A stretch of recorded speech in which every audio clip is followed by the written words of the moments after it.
Bon, qu'est-ce qui est bien, c'est que les potiron, tu vois, cette année, ils sont bien gros. Hein. C'était il y a quelques semaines, nous étions avec Mireille Torcazo-Angouti, animatrice au CCAS de Romba, et toute son équipe de jardiniers et de jardinières au jardin solidaire du Fort Saint-Martin. Souvenez-vous, c'était le jour de la récolte des potirons qui se sont ensuite retrouvés quelques jours plus tard dans les assiettes des enfants fréquentant la restauration scolaire. Aujourd'hui, c'est dans la cuisine de l'espace culturel que nous les avons retrouvés. Chaque semaine, Mireille organise un atelier pour cuisiner les légumes semés et récoltés tout au long de l'année au jardin. Cette fois, et fin de saison oblige, c'est le chou vert qui était à l'honneur de la recette du jour, au menu des cannelloni farcis.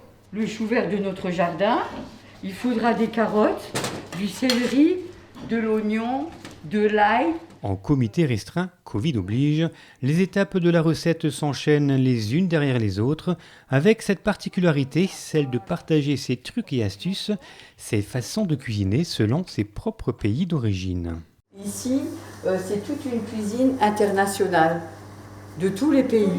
On goûte de tous les pays, que ce soit l'Italie, le Portugal, l'Albanie, l'Algérie, le Ghana, l'Algérie, la France. Une cuisine métissée qui utilise les produits de saison, qui permet le partage d'expériences et surtout une belle cohésion sociale. Voilà la recette de cet atelier.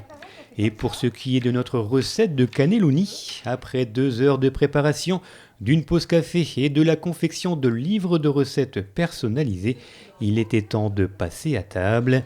Et ça tombait très bien, ce tournage m'avait ouvert l'appétit. C'est réussi. Eh ben oui. Oh oui, c'est réussi. Pour plus d'informations sur cet atelier cuisine et sur le fonctionnement du jardin solidaire, vous pouvez contacter le CCAS de la ville de Romba au 03 87 67 92 23.